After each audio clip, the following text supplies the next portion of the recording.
আজ automation engineering PLC chapter 1-এর control system কাকে বলে, ওপেন এবং ক্লোজ লুপ কন্ট্রোল সিস্টেমের মধ্যে পার্থক্য আলোচনা করব। দেখো, কন্ট্রোল সিস্টেম কি?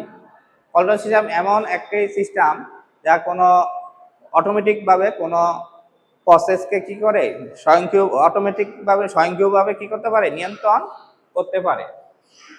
কন্ট্রোল সিস্টেম বিভিন্ন ধরনের হয়ে থাকে, তার মধ্যে ওপেন লুপ, ক্লোজ লুপ সিস্টেমটা বেশি পরীক্ষা আসে আর কি।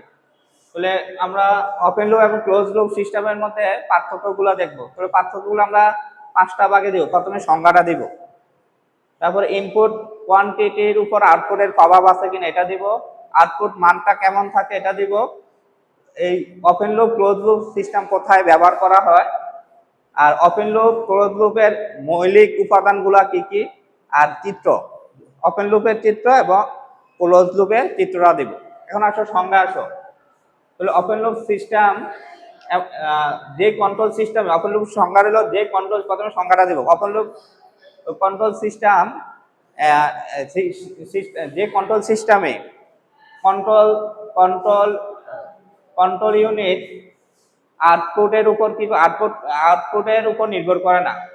যেই কন্ট্রোল সিস্টেমে কন্ট্রোল আউটপুটের উপর কি করে না, নির্ভর করে না, তাকে ওপেন লুপ কন্ট্রোল সিস্টেম বলে। ক্লোজ লুপের সংজ্ঞাটা হবে যে কন্ট্রোল সিস্টেমে কন্ট্রোল আউটপুটের উপর নির্ভর করে, কন্ট্রোল প্রক্রিয়াটা কি করে আউটপুটের উপর নির্ভর করে, তাকে ক্লোজ লুপ কন্ট্রোল সিস্টেম বলে। ওপেন লুপে ইনপুট কোয়ান্টিটির উপর আউটপুটের কোনো প্রভাব থাকে না ওপেন লুপের ক্ষেত্রে, আর ক্লোজ লুপের মধ্যে ইনপুট কোয়ান্টিটির উপর আউটপুটের প্রভাব থাকে। ওপেন লুপে আউটপুটের যে আউটপুটের মানটা, আউটপুটের যেই আউটপুট কোয়ান্টিটির মানটা কি হয়, একই থাকে না, পরিবর্তন হতে পারে। আর ক্লোজ লুপের ক্ষেত্রে আউটপুটের যে কোয়ালিটির মানটা সর্বদা একই থাকে, মানে মানটা সর্বদা একই থাকে। ওপেন লুপ সিস্টেম কোথায় ইউজ করা হয়? ইলেকট্রিক্যাল টোস্টার, ওয়াশিং মেশিন ইত্যাদি মেশিনে আমরা ওপেন লুপ সিস্টেম ব্যবহার করি। আর ক্লোজ লুপ সিস্টেম আমরা কোথায় ইউজ করি? Automatic speed control system, liquid control সিস্টেমে ব্যবহার করে থাকি।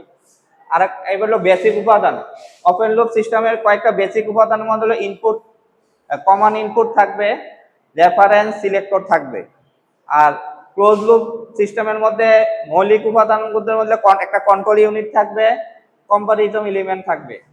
সর্বশেষ পার্থক্য আমরা চিত্রটা দিয়ে দিব।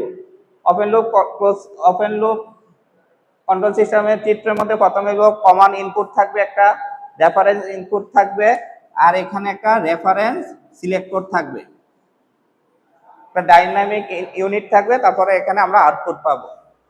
আর ক্লোজ লুপে কি হবে? একই সিস্টেম থাকবে, জাস্ট একটা ফিডব্যাক ব্যবহার করা হবে। যেহেতু এটা ক্লোজ লুপ, ইনপুটটা কি আউটপুটের উপর নির্ভর করে। প্রথমে আমার কমন ইনপুট থাকবে, রেফারেন্স সিলেক্টর থাকবে, এটা হলো কম্পারিজন থাকবে, ডাইনামিক ইনপুট থাকবে, আউটপুট থাকবে। আউটপুটের একটা অংশ ফিডব্যাকের মাধ্যমে আমরা আবার কম্পারিজনে দিব। তাহলে এই পার্থক্যটা আমরা 5টা ধাপে দিব। প্রথমে সংজ্ঞা দিব, ইনপুট কোয়ান্টিটির উপর প্রভাব আছে কিনা এটা দিব, আউটপুটের মান কেমন থাকে এটা দিব, তারপর কোথায় আমরা ওপেন লুপ সিস্টেম ব্যবহার করি, ক্লোজ লুপ সিস্টেম ব্যবহার করি এটা উল্লেখ করব। বেসিক উপাদান, মৌলিক উপাদান আর কি, বেসিক বা মৌলিক উপাদানগুলো কি কি, একটা ওপেন লুপে কি কি মৌলিক উপাদানগুলো থাকে, ক্লোজ লুপে কি মৌলিক উপাদানগুলো এটা উল্লেখ করব। আর ওপেন লুপের চিত্রটা দিব, আর ক্লোজ লুপের চিত্রটা দিব।